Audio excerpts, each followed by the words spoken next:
Kamusta kayong lahat? Nandito na naman tayo sa Filipino Chill Recap. At ngayon, pag-uusapan natin ang family, science fiction film na tinatawag na Race to Witch Mountain. Maghanda na kayo dahil sa mga spoilers na darating. Isang araw, isa sa mga Amerikanong space station ang nakatagpo ng isang UFO na mabilis na papunta sa Earth. At sa sandaling mapagtanto niya na nakalapag na ang alien na sasakyan sa kanyang teritoryo, iniutos ng general sa kanyang assistant na agad makipag-ugnayan kay Specialist Burke. Agad na nagkita ang lalaki sa iba pang mga mananaliksik sa military base at nagsimula sa pagsisiyasat sa lugar ng paglapag ng UFO, ngunit sa sandaling dumating siya sa nasirang lugar, napansin niya ang galaw malapit sa squadron. Iniutos ni Burke sa kanyang staff na i-isolate ang buong nakapaligid na lugar upang pigilan ang sinuman na pumasok o lumabas. Malapit sa lungsod ng Las Vegas, sumakay ulit si Jack ng taxi at napagtanto na hindi pumapabor ang lalaki sa mga convention na nagaganap sa rehiyon. Inimbitahan siya ng pasahero na dumalo sa kanyang lecture na tatalakay sa buhay extraterrestrial. Ipinaliwanag ng babae na siya ay doktor at mananaliksik at bagamat alam niyang mapagmatsyag ang driver, malugod pa rin siyang tinatanggap. Ngunit nagpasya si Jack na hindi tanggapin ang imbitasyon at bumalik sa bahay. Kinabukasan ng umaga, pinanood ng lalaki ang balita gaya ng dati at namangha nang marinig ang tungkol sa lugar na isinara ng gobyerno, na nagsasabing humaharap ito sa malaking chlorine leak.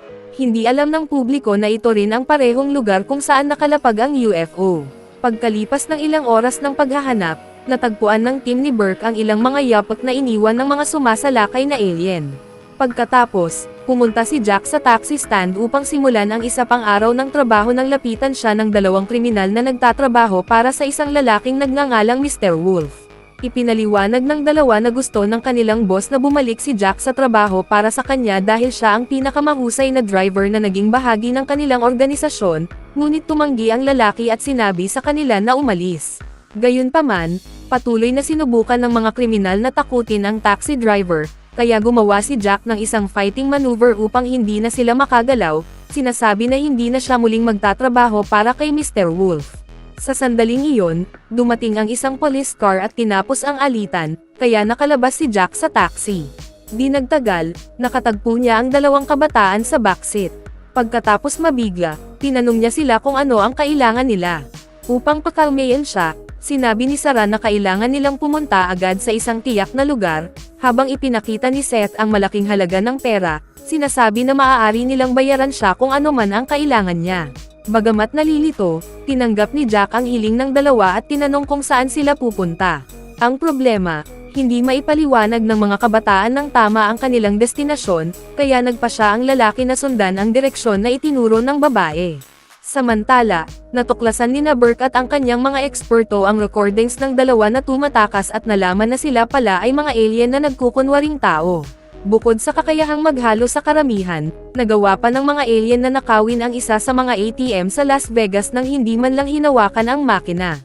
Sa huli, natagpuan ni Burke ang security camera recordings mula sa taxi parking lot at nang malaman na isa sa mga empleyado ang nagdala sa dalawa sa ibang lugar, iniutos niya na ipadala ang mga team upang hulihin sila kaagad. Sa malayo, nagmamaneho si Jack sa isang liblib na kalsada kasama ang kanyang misteryosong mga pasahero. Dahil sa haba ng biyahe, umabot na sa mahigit $400 ang metro. Nag-aalala na ang dalawa ay tila mga kakaibang teenager lamang na may kaina-hinalang dami ng pera. Nagpasya ang driver na tanungin sila, saan ang mga magulang ninyo? Ngunit, hindi nagbunyag ang mga bata. Sa sandaling iyon, napansin ng mga nagkukunwaring alien na sila ay sinusundan. Upang pakalmayan sila, sinabi ni Jack na ordinaryong sasakyan lamang ang mga iyon at pinabagal ang takbo para makadaan ang mga kotse. Hindi niya alam, ang mga iyon pala ay mga sundalo ni Burke na nag-ambush upang paikutin at harangin ang tatlo.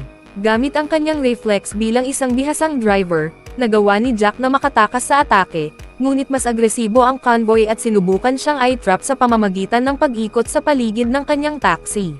Galit na galit, sumigaw ang driver sa mga kabataan na bumaba at gumawa ng ilang maneuvers upang pilitin ang aksidente sa pagitan ng mga sasakyan, na nagbigay daan sa kanila na lumayo sa mga humahabol. Ang problema, patuloy pa rin si Burke sa pagsunod sa tatlo gamit ang kanyang kotse.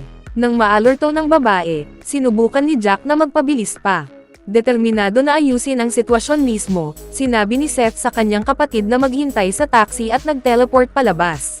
Hindi nagtagal, inilagay ng batang alien ang sarili sa gitna ng kalsada at ginawa ang katawan nitong hindi masisira, na nagdulot ng pagkawasak ng sasakyan ni Burke sa banggaan. Ginamit ni Sarah ang kanyang telekinesis upang ilipat ang taxi pabalik at ilagay ito sa reverse para makabalik sa kotse ang kanyang kapatid.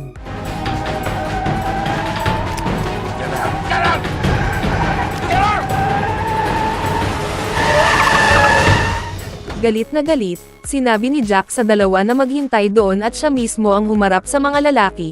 Iniutos na ipadala ang mensahe kay Mr. Wolf na hindi na siya magtatrabaho para sa kanya. Nang malaman ni Bert na hindi alam ng driver kung sino sila, sinamantala niya ang pagkakataon at nagbigay lamang ng babala na nakikialam siya sa bagay na hindi niya nauunawaan. Hindi pinansin ni Jack ang babala at habang umaalis, iniutos ni Bert sa kanyang mga tauhan na kunin ang kompletong file ng lalaki. Habang nagmamaneho palayo, humingi ng paumanhin ang taxi driver sa mga kabataan sa nangyari at nangako na dadalhin sila sa kanilang pupuntahan. Ilang oras pagkatapos, nakarating ang tatlo sa isang abandonadong bahay sa gitna ng kalsada, at sinabi ni Jack na ang pamasahe ay aabot sa $720, ngunit ibinigay na lamang ni Seth ang lahat ng pera niya, at bumaba na ang dalawa sa sasakyan. Napagtanto ni Jack na sobra ang natanggap niya kaysa sa dapat, kaya nag-isip siya at nagdesisyong sundan ang dalawa para ibalik ang labis. Sa sandaling iyon, narinig ni Jack ang tunog ng nababasag na bagay mula sa loob ng abandonadong bahay at nagpunta upang tingnan kung ano ang nangyayari. Nang dumating siya, nakita niya ang dalawa na nagtago sa likod ng sofa, at sinabihan siya ni Seth na umalis upang protektahan siya. Ngunit tumanggi si Jack na gawin iyon. Nang makita nila ang signal sa kanilang tracking device, nagpunta ang mga kabataan sa markadong lugar. Bagaman nag-aalinlangan, nagdesisyon ang taxi driver na sundan ang dalawa, hindi napapansin na sila ay binabantayan ng isang misteryosong nilalang na nagtatago sa dilim. Nang makarating sila sa kusina, ginamit ni Seth ang kanyang device upang buksan ang isang lihim na daanan sa refrigerator. At kahit na natatakot, sumunod si Jack sa mga kabataan. Hindi nagtagal, nadaanan nila ang isa pang lihim na daanan sa gitna ng misteryosong basement. Namangha si Jack nang makita ang isang malaking kuweba na nagtatago ng kakaibang alien ecosystem. Napansin ni Seth na ang signal ay nagmumula sa isang malagkit na sphere, at inilagay ni Sarah ang kanyang kwintas sa ibabaw nito, na nagpapahintulot sa kanya na makuha ang isang extraterrestrial na bagay. Nito, tinanong ni Jack kung bakit pinaghirapan ng dalawa ang ganitong hakbang para hanapin ito, at ipinaliwanag ni Seth na malalagay sila sa panganib kung ang device na iyon ay mahahanap ng ibang tao. Sinabi ng taxi driver na hindi na dapat mag-aksaya ng oras dahil baka may mga taong susunod sa kanila. Biglang may narinig silang papalapit, at napagtanto ni Jack na hindi niya sila mapoprotektahan habang naroon. Sigaw niya sa dalawa na tumakbo. Kaya, ang mga kabataan ay nagtatakbo at nagtago sa mga palumpong, at ginamit ni Jack ang isang piraso ng kahoy na nakuha mula sa abandonadong bahay upang harapin ang intruder, na siyang nilalang na nagbabantay sa kanila. Madaling natalo si Jack ng halimaw at nagtago sa palumpong para hindi siya mapinsala. Hindi nagtagal, sinimulang sirain ng misteryosong nilalang ang mga alien na bagay na nakasabit sa paligid, at sinamantala ng tatlo ang pagkakataon upang makatakas. Hindi mahanap ni Jack ang dalawa, at biglang nahuli si Sarah ng nilalang. Agad na ginulo ni Seth ang kanyang kalaban, na itinapon siya palayo. Pero dahil sa distraction, nakalaya ang babae. Inatake ni Jack ang nilalang gamit ang kanyang mga kamay. Nang makita ni Sarah ang kaibigan niyang Natamba, itinapon niya ang isa sa mga naglalagablab na sphere sa kalaban. Sinubukan ng grupo na lumikas, ngunit tinamaan si Seth ng bala at nawalan ng malay. Para ipagpatuloy ang kanilang pagtakas, dinala ni Jack si Seth sa kanyang mga bisig at tumakas gamit ang taxi kasama ang magkapatid. Pagkaraan ng ilang sandali, nagising si Seth habang nasa biyahe, at inutusan ng driver ang mga kabataan na ipaliwanag kung ano ang nangyayari.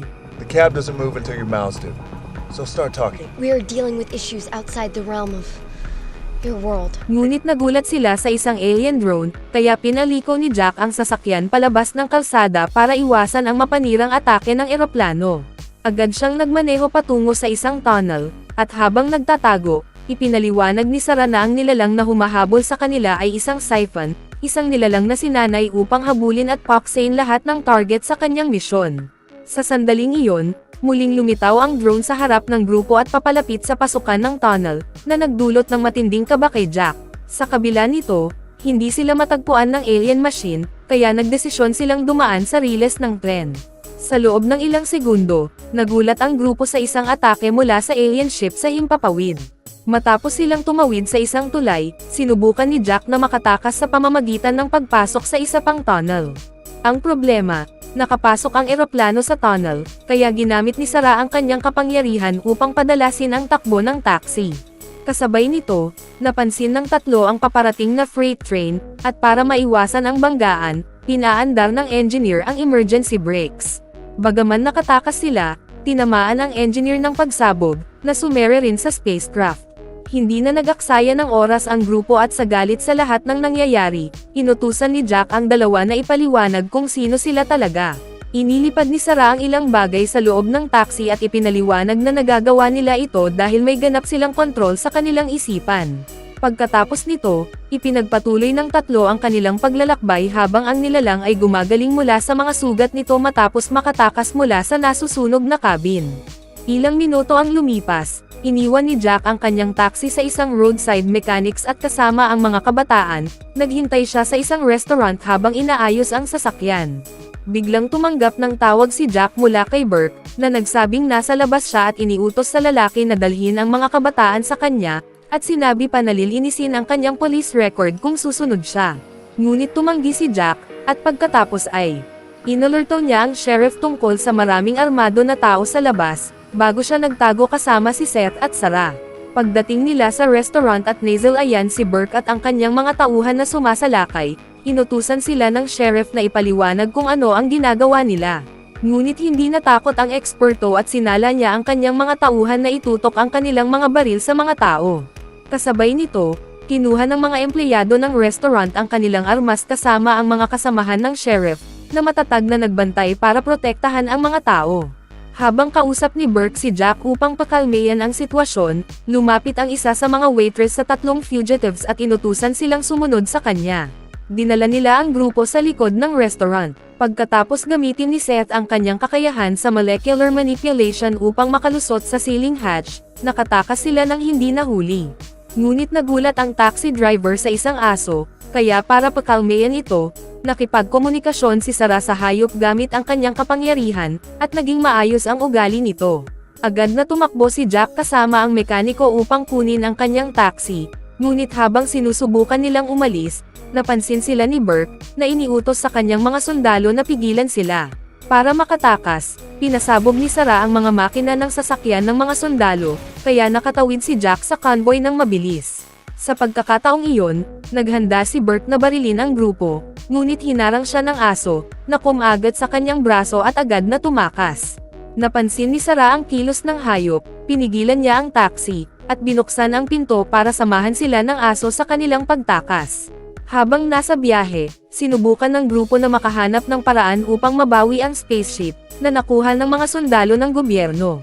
Habang iniimbestigahan ang isip ng kanyang kaibigan, iminungkahi ni Sarah na makipag-usap sila kay Dr. Alex, ang pasahero na nakilala ng lalaki kanina.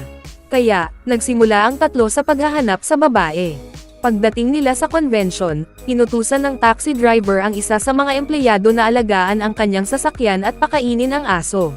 Habang nagbibigay ng lektura tungkol sa buhay extraterrestrial, nakatanggap si Alex ng ilang walang kabuluhang tanong mula sa audience at pinakiusapan ang mga tao na pakinggan ang kanyang paliwanag. Ngunit tumanggi ang ilang mga tagapanood na makinig at umalis sa amphitheater, na ikinagulat ng babae sa sitwasyon. Napansin ng isa sa mga sundalo ni Burke si Jack na naglalakad sa convention at inalerto ang kanyang squad, na naghanda upang muling hulihin sila. Pagkikita nila ni Alex, dinala siya ng taxi driver sa mas pribadong lugar at ipinaliwanag ang lahat ng nangyayari. Ngunit tumanggi ang babae na maniwala. Upang kumbansihin siya, ipinakita ng mga batang alien na nakapagkuha ng litrato ang doktor ng kanilang spaceship nang pumasok sila sa solar system. Sinabi rin ni Jack na si Alex lamang ang taong mapagkakatiwalaan nila sa ngayon. Naniniwala na ito ay kabaliwan lamang, sinubukan niyang kunin ang kanyang computer upang umalis. Agad na ginamit ni Seth ang kanyang molecular manipulation upang pigilan ang bagay na mahulog, habang kontrolado ni Sarah ang bagay gamit ang telekinesis. Nang makita ni Alex na totoo ang sinasabi ng mga bata, labis siyang humanga, at pinili nilang ipakita ang kanilang tunay na anyo. Ginamit ni Seth ang kanyang device upang ipakita ang lugar na kanilang pinagmulan sa universo. Kasama ng kanyang kapatid, ipinaliwanag nila na dumating sila upang kumbansihin ang kanilang sibilisasyon na kaya nilang ayusin ang mga problemang nangyari sa kanilang atmosfera. Ipinaliwanag ni Sarah na sa paglipas ng mga taon, nasira ang kalikasan ng kanilang planeta dahil sa kapabayaan ng populasyon nito.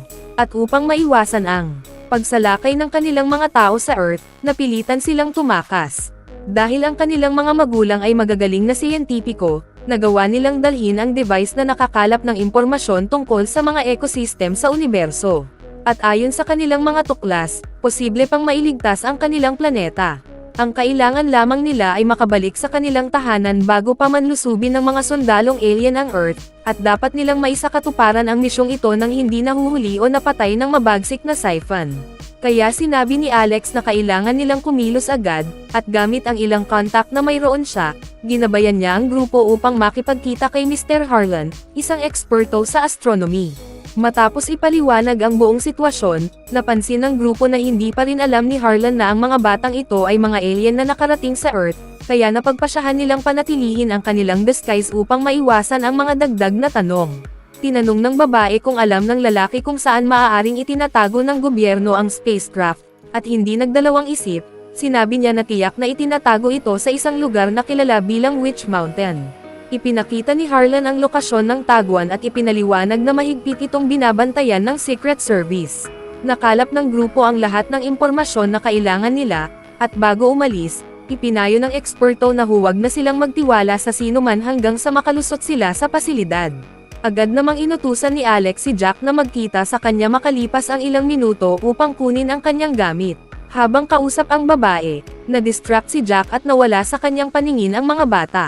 Ngunit bago niya sila muling makita, nahuli siya ng mga tauhan ni Mr. Wolf, na nagsabing hindi sana niya dapat tinanggihan ang kanilang paanyaya.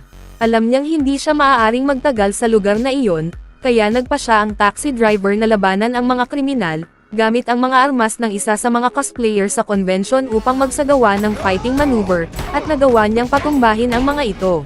Tumakbo si Jack upang hanapin ang mga bata nang dumating si Burke at ang kanyang mga tauhan sa eksena. Lumitaw din ang siphon sa convention at nagsimulang hanapin ang kanilang mga target. Nang makita niya sina Seth at Sarah, sinabi ni Jack na kailangan nilang umalis agad. Sa sandaling iyon, nakita ng trio ang siphon na umaakyat sa entablado. Bago sila matamaan, ginamit ni Sarah ang isa sa mga metal na istruktura at itinapon ito sa halimaw. Sa pagkakataong iyon, tumakbo ang grupo at nakaligtas ng ilang segundo bago napigilan ni Burke ang lahat sa venue. Ang problema, mabilis na napalibutan ng mga sundalo ang hall at na-realize nilang na-ambush sila. Humiling si Jack kay Sarah na basahin ang isip ng mga tao. Sa sandaling iyon, naunawaan ni Sarah ang plano ng lalaki at pinaga niya ang lahat sa paligid na manalo sa mga lottery machines. Dahil dito, nagsimulang sumigaw ng masaya ang lahat, at ginamit ng trio ang kaguluhan upang makalayo sa gitna ng tao kasama si Alex.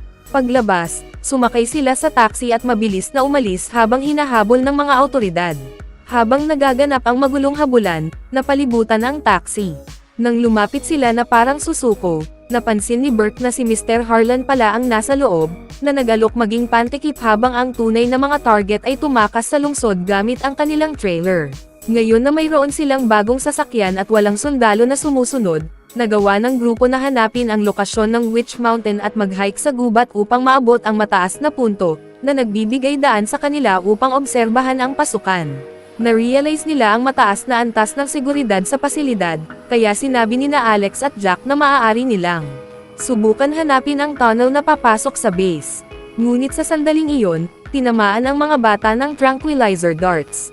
Bago sila makariyak, nahuli ang mga adult ni Burke at ng kanyang mga tauhan, at kinuha ang mga alien bilang bilanggo. Sa galit, sinimulang atakihin ni Jack ang mga sundalo gamit ang kanyang sariling mga kamay, ngunit madaling napigil ng iba pang combatants. Sinabi ni Burke na kung patuloy na makikialam ang grupo sa kanyang misyon, makakaranas sila ng mabibigat na parusa. At dahil ayaw bumalik sa kulungan, nagpasya si Jack na sumuko. Habang dinadala sa military van, sinaway ni Alex ang kanyang kaibigan sa mabilis na pagsuko, at sinabi ng taxi driver na hindi niya sirain ang sarili niyang buhay para iligtas ang mga batang ito.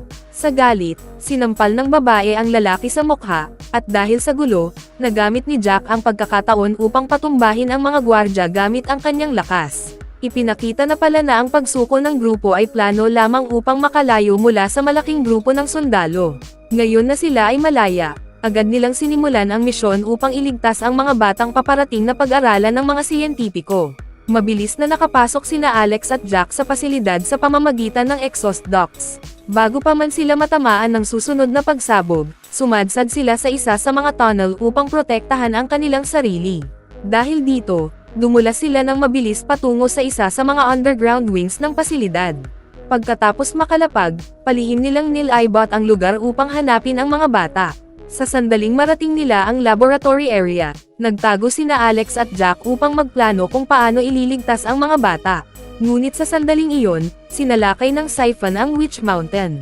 Sa galit, iniutos ni Burke sa kanyang mga sundalo na agad alisin ang banta, at gamit ang gulo, pumasok sina Alex at Jack sa laboratorio.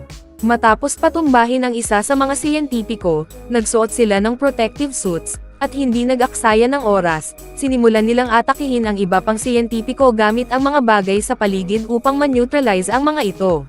Kasabay nito, ilang sundalo ni Burke ay madaling natalo sa mga atake ng Siphon, na nagpapaputok ng mga missile sa lahat ng direksyon.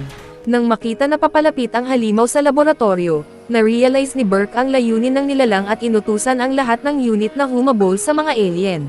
Pagkagising ng mga bata, ginamit nila ang kanilang mga kakayahan upang palayain ang kanilang sarili. Labis na natuwa si Sarah nang makita na bumalik si Jack upang iligtas sila. Nang ma-realize ni Burke na nawala na ang kanyang mga bihag, inactivate niya ang bus-size emergency alert. Upang makatakas, nagpunta ang grupo upang hanapin ang UFO. Gamit ang locator, nag-abayan ni Seth ang grupo patungo sa spacecraft. Hindi nagtagal, nagdaskay si Alex bilang isang siyentipiko upang lokohin ang iba pang empleyado. Sinabi ng babae na iniutos ni Burke ang agarang evacuation ng buong pasilidad, at sino mang hindi susunod ay magkakaroon ng malubhang problema sa kanilang mga superior. Sa kanyang kasanayan sa panghihikayat, nagawa niyang lokohin ang lahat ng siyentipikong nakasalubong ni Burke sa mga tunnel ng base. Nang marealize na walang bantay ang UFO, nagalit ang boss at sinubukang habulin ang grupo. Agad, ikinakabit ni Seth ang device sa istruktura ng spacecraft, at nang ma-energize, nabuksan ang pangunahing pinto nito. Kamangha-mangha ang tagpong ito para sa mga adult. Ngunit bago pa sila makapasok, nahuli muli ng mga gwardya ni Burke ang mga fugitives. Nais patunayan ng mga nakaligtas na hindi sila susuko, kaya pinagsama nila ang kanilang mga kamay bilang tanda ng tapang. Sa sandaling iyon, aksidenteng nabaril ng isa sa mga sundalo ang kanyang sandata. Ngunit hindi pinayagan ni Seth na malagay sa panganib ang kanyang mga kaibigan, kaya ginamit niya ang kanyang malakas na kapangyarihan upang pigilan ang bawat bala na ipinalabas ng mga kalaban. Sa gulat, sumigaw si Burke sa mga sundalo na itigil ang pagbaril. Lumitaw ang Siphon, winawasak ang isa sa mga pader ng lugar. Gamit ang kaguluhan, inutusan ni Jack ang grupo na pumasok sa UFO. Sinubukan man ng mga kalaban na pigilan sila, nataman sila ng halimaw. Pagkatapos ma-activate ang lahat ng engines at navigation systems, inihanda ng mga bata ang kanilang pag-alis. Kahit na masikip ang espasyo, nagawa nilang magsimula ng kanilang pagtakas. Nang makita ni Seth ang Siphon na nataman ng libu-libong bala mula sa mga sundalo, sumigaw siya sa lahat na humawak ng mahigpit at tinakbo ang UFO sa halimaw, matagumpay na natalo ang kaaway. Pagkatapos, gumawa ang grupo ng ilang maneuvers sa mga tunnel. Kasabay nito, iniutos ni Burke sa kanyang mga tauhan na isara ang lahat ng exit ng bundok. Ngunit hindi natakot ang mga bata, pinalakas nila ang takbo ng UFO at nakalabas sa pinto sa huling sandali. Nang malaya na sila, labis ang kagalakan ng mga nakaligtas. Ngunit habang nagdiriwang, napansin ni Seth na nasira ang compression chamber. Humingi si Jack ng paliwanag sa kanya kung ano ang dapat gawin upang maayos ang sasakyang habang lumilipad. Pumunta si Seth sa apektadong bahagi at nagulat nang muli siyang atakihin ng Siphon.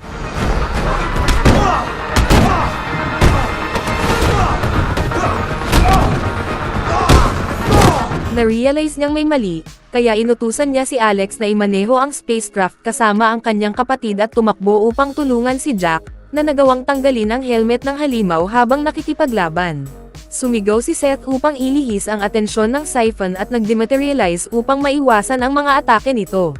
Tinamaan ni Jack ang ulo ng kaaway, ngunit natapon patungo sa energy matrix ng UFO.